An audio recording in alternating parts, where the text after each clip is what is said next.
giving us such a two good speeches about how MPF works. This is something very close to my heart, because when I started my career, the first thing that I worked on was the creation of an MPF product. So it also reveals how long I have been in the industry.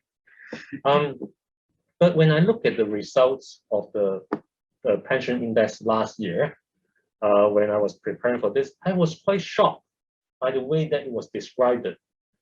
Hong Kong was #2 in Asia, yet we got the C+. And I think if I were a student going back to my mom and tell her that I'm #2, but I got a C+, I would get whacked twice. And then if you dive deeper into the sub-indices, Hong Kong actually score high on integrity. So you're kind of telling your mom that, well, I have been going to school every day. So what? So I would like to understand how you think that we may be able to do better. Janet? Sure, definitely. As a mom, that's probably not the ideal results that we want to hear. And so, of course, as we laid out in our report and also in the presentation just now, there are many areas which we think the Hong Kong system can improve. And there's always room for improvement or for enhancement. So like what I shared just now about the conversion of the MPF pensions at retirement age into annuity, that's put aside all the other political concern or any other factors. From a purely investment and pension perspective, that's one of the more effective way to combat longevity issue. But of course, often calling it mandatory and like what our MPF system is called would create a lot of negative perception. And as one of the participants to the MPF system, it's of course easy to create resentment about mandatory. So why don't I have a choice? And so of course, having the flexibility is always a merit, but perhaps that's one of the more effective arrangement to combat the longevity issue, which is one of the most important thing that we need to tackle. And then secondly, as I also touched on in the presentation just now, you do have to ensure that there's adequate money going into the system and for longer term investments and time to grow. And so to start with, if you don't have that pot of money in, no matter how strong a return you have, 50%, and Conrad, you know very well, being an expert in the investment industry, then your amount is still going to be very non-significant. And so having the appropriate contribution into the system by having the right incentives and also giving that attraction about what the individuals are going to get at retirement, I believe would be very essential for this amount to grow to even more substantial and be adequate for the retirees. David, any comment? Yeah, I think most people would say, and I probably agree, there's certainly room for improvement, right? But I think we're stepping back to have an overall lens. I mean, when you compare to some of those jurisdictions which got very good grades, a lot of them are European, North American, and one stat that struck me when looking at this is that when you compare savings rates of populations in the countries versus what we have, Hong Kong, we're Chinese. Chinese culture is pretty strong at accumulating wealth and saving. Our savings rates generally are quite a lot better than Western nations, right? We're at 26% odd, whereas a lot of Western nations 11 odd %. So, when you look at it, when I look at it more broadly as well, does that mean we're necessarily going to be worse off in the long? Maybe not. Right? Is the answer. But back to point. I mean, I think it's undeniable. I think there's obviously room for improvement. I mean, the eMPF is certainly a step in the right direction because administration fees are high for what is a mandatory product. Janet's point, I think, echoed is that mandatory does scare people a lot of the time. So incentivizing to create more flexibility, optionality on top of it. So I do think some of this TVC things and some of the products HKMC has put out, I mean, they're definitely in the right direction. I don't think you can accuse Hong Kong of not trying new things. So there are good things there. So far, I just don't think there's been a hit product, so to say. And that'll take time. And a lot of it, I think will come down to education of the population, and educating further on those retirement needs, because I think there's still a strong propensity that I can do better with my own money. So that's another point. And lastly, I completely agree with, it's how much money goes in the first place makes a huge difference to all this. So when I looked at, the comparison between the other countries that I looked at, particularly those ones that are scoring better than us in the Asia Pacific region, our contributions are much, much lower.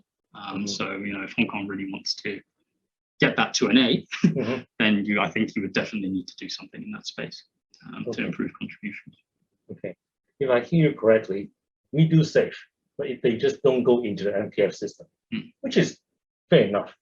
But there are certain things that I think the government is trying to solve now, even though I would argue that they probably were part of the problem at the beginning, such as the administration costs. And luckily, we are in an evolving world. The e-commerce, the development of technology will help us to solve the administration cost issues. But in the meantime, are there any other things that we can do to make the MPF system more attractive? Or maybe to start off, how can we remove the negative connotation? Any ideas? I think I'd go back to certainly there's more education and the need to save for later. That's a big one. And I think economic times will play a big impact on the perception at the time. I think if we go through a period, I'm not hoping this happens, but if we go through a period of prolonged difficulty, then I think MPF will become a lot more attractive all of a sudden. Anything in terms of doing that, I see, as I said, there's a lot of good things are already being done. I'd see, one of the things when I looked at the comparison again, one of the nice ones, features of Singapore's for their supplementary account was the ability to basically treat it like your trading account. I think that would be viewed quite favorably here in Hong Kong, where you have lots of discretion. It's your own pot of money. You can trade individual stocks as you please. I mean, and that's a feature of places like the UK as well, where you can run those. I think that would be seen as quite nice in Hong Kong, given people's, again, for the well-heeled people, propensity to trade in stock markets already. And so that would be, I think, a nice feature potentially to consider. Okay, we can come back to that point later on, because I have a slightly different view on giving everyone, every mom and pop, the freedom to do whatever they want, especially on the MPF system. But a good retirement system is really a package. And I think it's very complex. As fellow CFAs, when we were taking the exam many years ago, we always ask a question as a non-US participant. We ask, why do we have to understand the US pension system? Because there's always a question in the CFA exam about the US pension. Now I can appreciate it a lot more, because that is probably just the tip of an iceberg. The whole pension system around the world is much more complicated, and we need to understand everything. And in terms of the package, right now the government has a new proposal on the annuities. Do you think that is the top priority, or are there more important pressing needs that we need to address before or at the same time? I think that just now I also touch on annuity, which as we take a step back and think about what are these pension systems trying to achieve, right? Basically, putting in just layman terms, we would want to ensure that every individuals, every workers would have a good retired life with sufficient money to spend and be protected against longevity. And as we looked at the expected life expectancy now, it's around, say, women 88, but that's just expectation, which means that you have equal chance of living beyond that. So that uncertainty and also risk is something which you and I will be very hard to manage as a person. And so David also just now mentioned the Hong Kong Mortgage Corp annuity plan, which is a very great product to hedge against this risk. But I think back to your earlier question, Conrad, what the system needs to do. I think one very key and maybe one of the first step would be understanding of the system. and not just be affected by headlines from what you see from newspaper and other social media, but really, as you said, try to appreciate the whole system design, because any pension system, although we just call it pension, is closely interrelated to the tax systems. It drives incentives, drives behavior. It's also within the with the social economic development and also culture as well. They all play a part in it. And so it's very important to understand all these factors together. And then I think the other key development in motion will be the offsetting, which, and of course, you know the history very well, and not to go back, but back to the pension 101 is you have to get the money in the system in order to accumulate. So I'd say that probably in addition to annuity, the offsetting is another as equal, if not more important issue to be handled, so that we can really get the money into the system as in the first place. Understood. Yeah, to me, excuse myself, but offsetting to me was something that we should have dealt with a long time ago. Yeah, That is long overdue. And annuities, I do agree that it is something that can help the pensioner to enjoy a better stream of income rather than spending them overnight. It's a package. It's a package. So I was actually just wondering, such as the more contentious issue, the retirement age, should actually be factored in at the same time, because the annuities start at your retirement age. If you don't move that, you cannot solve this quadratic equation. Yeah, but what else can we do? If I understand our situation correctly, what else can we do in the tax aspect without sounding too self-serving? Because we as investment professional, we are indirect beneficiary of a pension system. If people are putting in mandatory contribution, and increasing the cap or increasing the contribution rate, is a good news to the investment industry. Yeah. But it may not be the right way. Yeah. I would rather to have a system that general citizens will say, I want to use it. I want to use it as my preferred saving vehicles. Plus, there are some good tax incentives. Yeah. So, I mean, going back to some of my presentation material, when you look at what Hong Kong has so far, it's in terms of tax incentives, it's actually not bad in compared to a lot of places, very much in line with what others are doing in that sense. If you wanted to take it the extra mile, you have to make it even more. You have to be a bit more trailblazing, let's say, in terms of deductions, right, and in terms of incentives. If you really want to get the money in, and we've seen this in other jurisdictions in the past, certainly in the UK, Australia has it around, how they've managed to incentivize more contributions is around salary sacrifice arrangements, right, whereby you're effectively sacrificed our salary for a pension contribution instead. That's effective in Australia, used to be effective in the UK. And certainly in the past in the UK, the incentive was for either getting a super deduction for the employer, or to save on other incidental costs. Social security was one of them, some of them. So, but you put in the private pension, and then you save on employer social security costs, which goes to a big pot anyway. So if we really wanted to be trailblazing, I think tax incentive, I think you would probably start with the employer, because they have a broader reach quicker, whereas individuals, it's one person, everybody's going to make their own opinion whether it works for them as well. So I think if you wanted to make a big impact sooner, you'd need to do it through the employer, and you might need to make some sort of super deduction or something for retirement scheme contributions. At the moment, the deduction is no different from paying a salary, right? Which is fine, right? And it is preferential, but could it be better? Possible.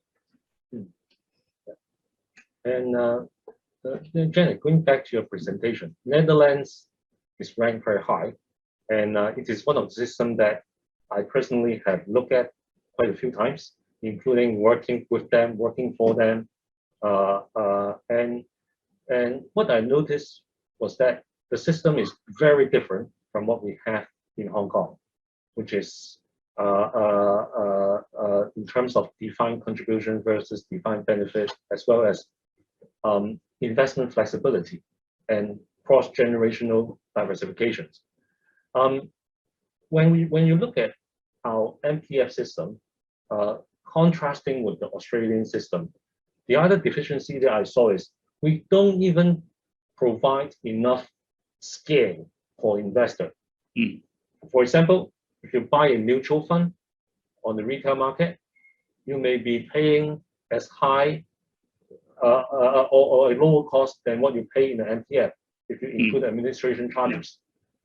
It doesn't sound very attractive. I appreciate your point about allowing people to invest in individual stocks in MPF, but why do I want to put into MPF when I can also do the same stock picking in my own separate account? So unless we have a way to attract, otherwise it is not going to be very meaningful. So that's where I think something like the TVC deduction comes into play, right? Because you do get the 60,000 on the way in, and you know, for high income earners, that equates to what, $8,000 deductible.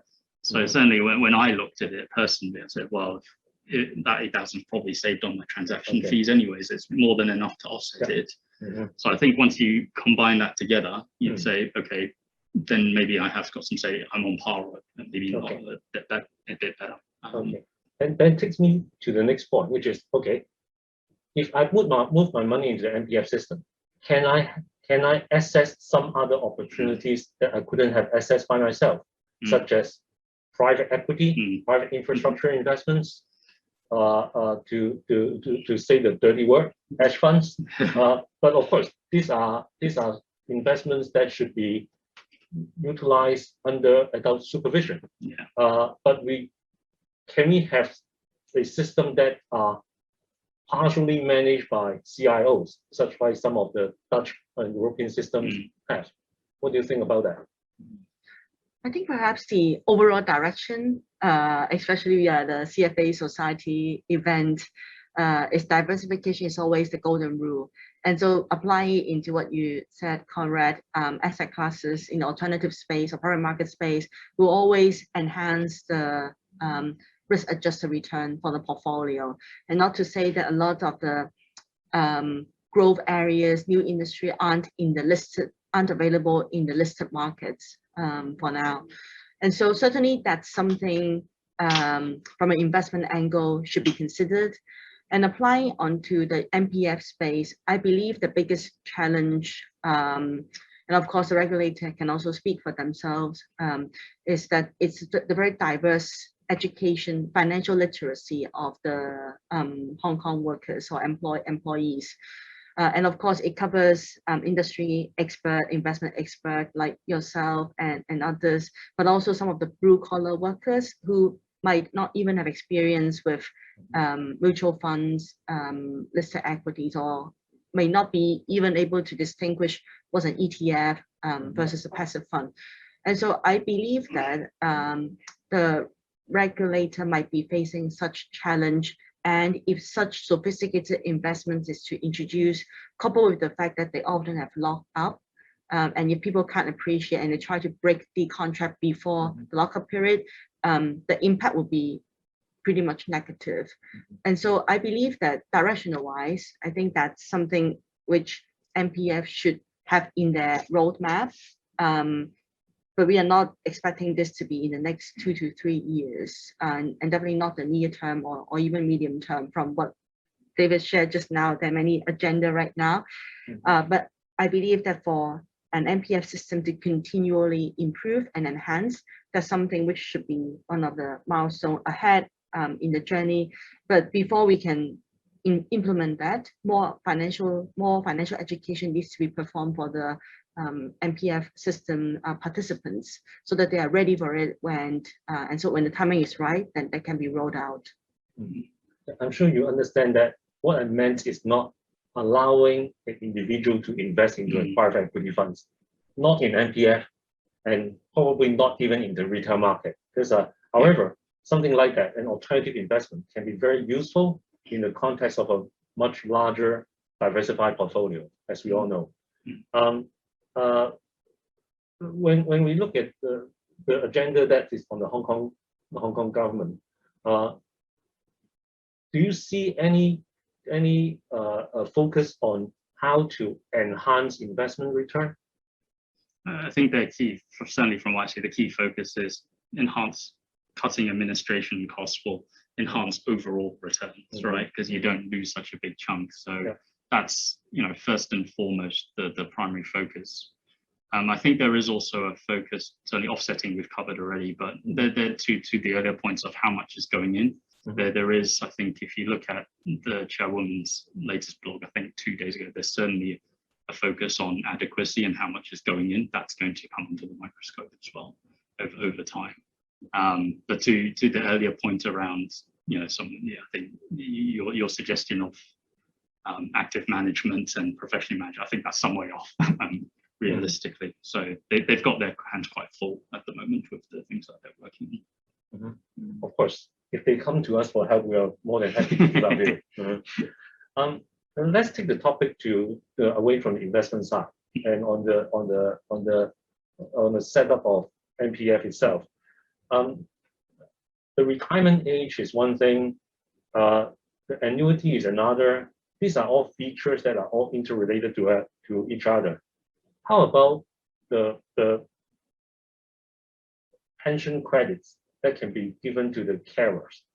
Meaning that a wife that is working full-time as a housewife, so she has no pension. Her pension is her husband and probably her kids as well. But should the husband get additional pensions tax credit if he's saving for his wife as well? You see this feature in some of the developed nations in the UK, and they tend to be very modest amounts, if at all. But when you're also a carer, it tends to be in special situations, well, where they're disabled or they have special needs or armed forces, that sort of thing. Should they do? I don't have a strong view on whether they should do it or not. I probably would say that I can't see that coming on the agenda anytime soon. I think there's a general view to try to keep things as simple as possible. So introducing that, and then people have to introduce means tests, and that's a means test, other tests, and how do you police it? I think there would be adversity to introducing something like that, albeit I wouldn't rule out exploring it, but I suspect there would be adversity. And Janet, do you see a prospect of something like that or any other features? Because I think I quite appreciate what you mentioned, that annuities and how it interact with the retirement age. Maybe I was the one who mentioned that, but it is really a whole package, because Hong Kong is very unique. We have a lot of working moms, such as Janet herself, because we have the luxury of employing foreign laborers in Hong Kong. And then there are a lot of double incomes family. And then we all live in relatively smaller residence compared with some of the other developed countries. And therefore, as a result, upon retirement, there was really no choice of moving out to the suburb and then selling your apartment to release some savings for spending. So it's a very unique environment that we have here. So on that last note, I mean, I think there is, as we've, the Greater Bay Area is a big thing, right, at the moment, and that's a one-way train, right? I think, certainly there's been more talk of, you could sell down in Hong Kong, go live in the Greater Bay Area, right, cheaper cost of living, more space, all that. So I would say, that sort of style where it's more common in Western countries. I think over time you could be seeing more of that in Hong Kong, albeit within the Greater Bay Area. I think on the carers credit, it's also, again, it's hard to just look at it as a standalone factor. You have to look at it on the treatment of the asset in cases like divorce. Because the key behind the idea is that you want to protect those who aren't working. They might be caring for the children, the other aged parents or relatives. And so then at the time when they retire or when there's a situation like divorce, then what happened to their retirement assets? Do they have anything that's being protected? So I think this needs to be looked at in connection. And I think David touched on the point just now, if there's any tax incentives, is it easier to be rolled out by employer basis, because as individual it's hard to do it, which I agree as well.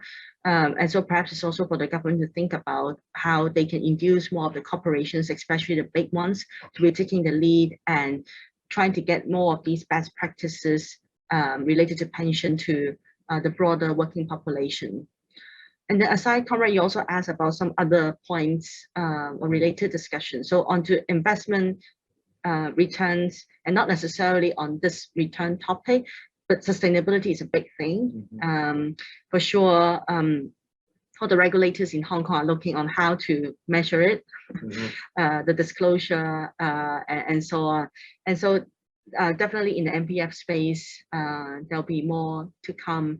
And bringing in that element of sustainability into the MPF system, makes complete sense, because MPF or pension investment is all about long term, and sustainable investments or ESG related, they all have a long term vision as well.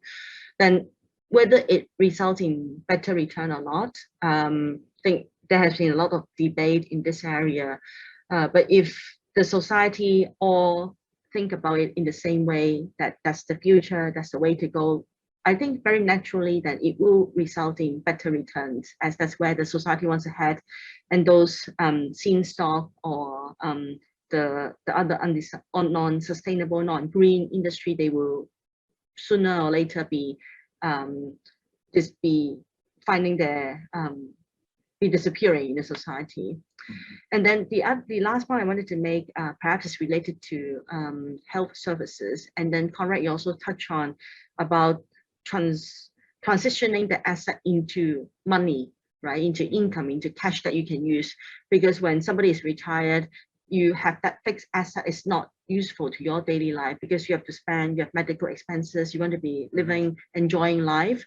And so I think that part, again, government play a very key role of helping these retirees to be cashing out from these asset classes. And of course, government can't continue forever subsidizing, as it's also not for the benefits of the broader taxpayers, but there's an element about urban redevelopment and city redevelopment. And so by doing such, perhaps it can also help the government to facilitate them in redeveloping faster some of the older districts, and tying to the Greater Bay Area thing, which is, again, as David said, a big thing. Then we might want to think about what's Hong Kong future positioning is, whether we'll be the one who offer more financial products for investments, or whether we wanted to be offering health villages, health services, healthcare, or whether we are the one who train up the other Greater Bay Area cities in how they take care of the old age. So there are a lot to think about in this space. Yeah, absolutely. Because to some extent, I wonder whether even the three of us think enough about retirement, even though we still have at least a couple of decades to go. yeah. And but I do have this question in mind, whether we people in Hong Kong understand our pension needs enough. Any comments or remarks to that? Do you think we really think hard enough, not just as the government, but as a group of fellow Hong Kong people? Do we think hard enough about? I mean, I think, retirement? Speaking for myself personally, no, probably not enough.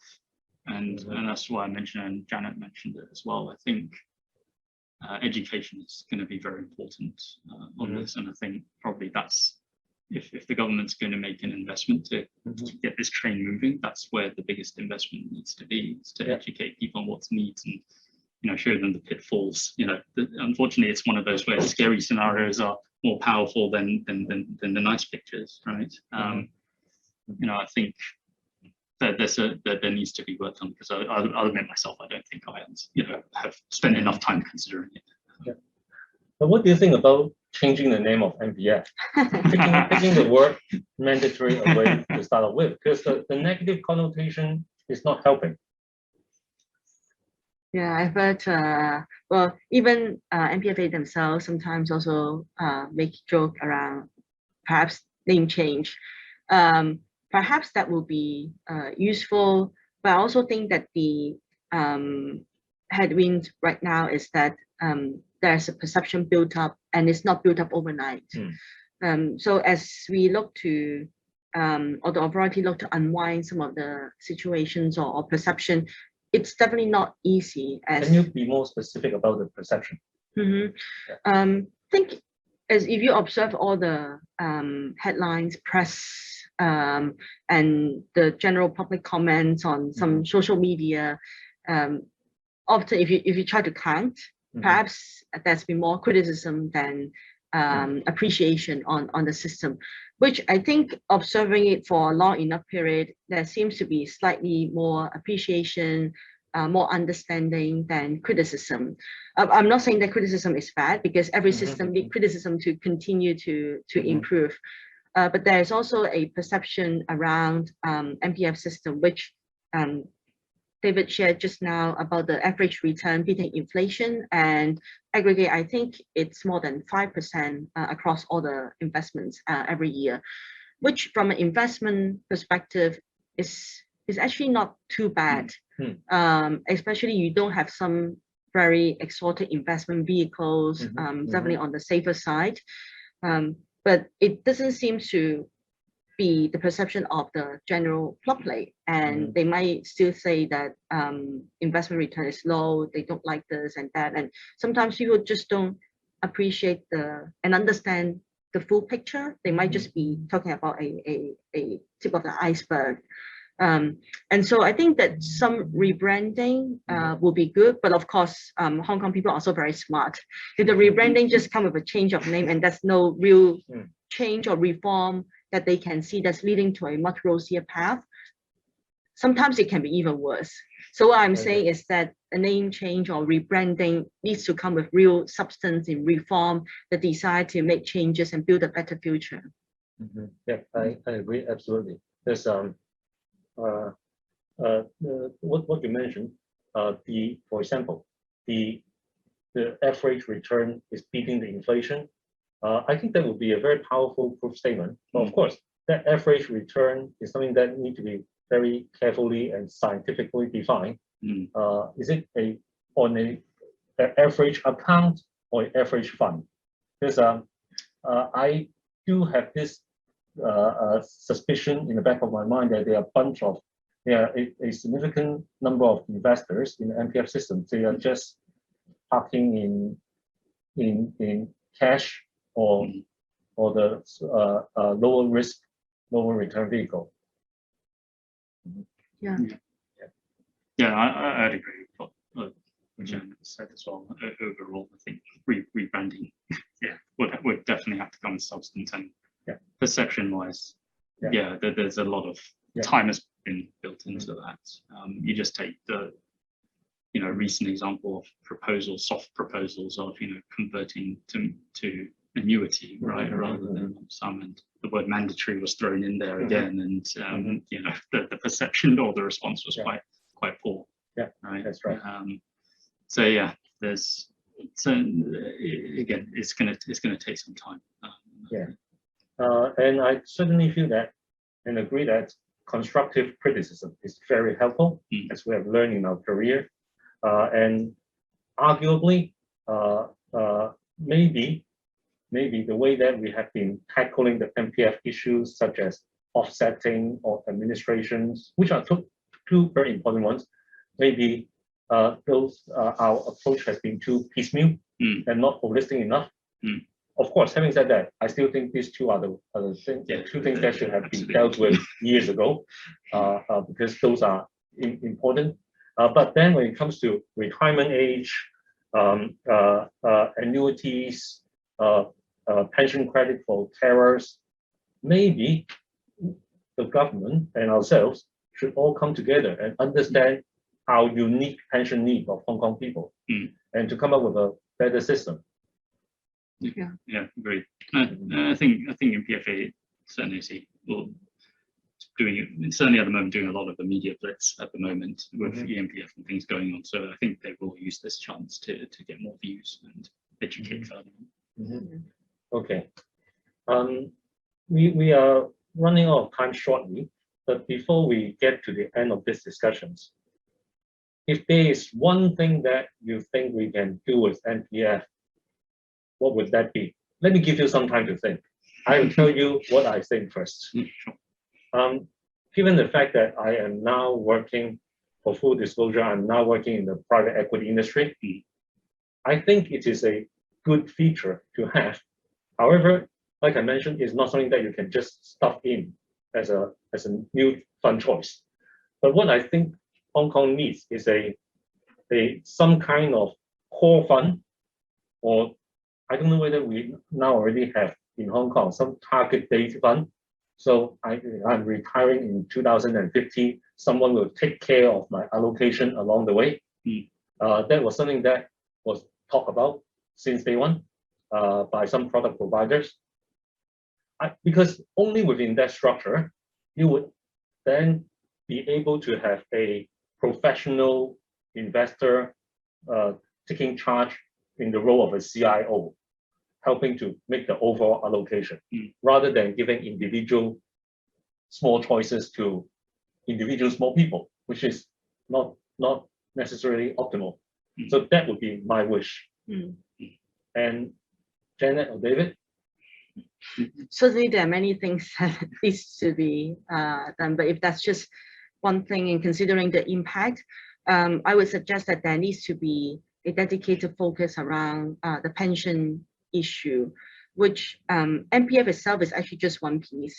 And I think recently we have seen more collaborations across the government departments, bureaus, and other related industry bodies, associations, agencies in looking at this issue more holistically. But I think there needs to be more focus by a probably cross-department, cross-bureaus, very effective team to be looking at all the related policies, which then only with such, the policies and also the focus can be streamlined, and there can be much more impact out from the pension system. This for me is slightly different, and we haven't really touched much on this during the discussion, but I think put the big focus on the grassroots and the lower income when coming up with any plans, because that's the population that's going to need the most support in retirement. I think people, the three of us, you know, we'll find a way regardless of MPF. So I'd say put the emphasis on the lower earners and find ways to help them supplement, be it through education or new ways to incentivize that, or through employers or through the government. I think those were very good answers, and thank you for that. Because and I would also count my answer to be a okay one as well. But if you think about this, if we take that step back and focus on the three last points that we talked about, that probably is the right place to start adjusting or enhancing the MPF system, because we really need a holistic approach. Absolutely. Okay. I think we are almost done. And again, I want to thank Janet and David for making the time today. And I also want to thank the CFA Society of Hong Kong to give me this chance, because this is something that is very close to my heart. I'm no longer doing it, but I really want that in the constructive environment that we have now, we can really enhance the system by giving our professional views and knowledge. Thank you. Thank you.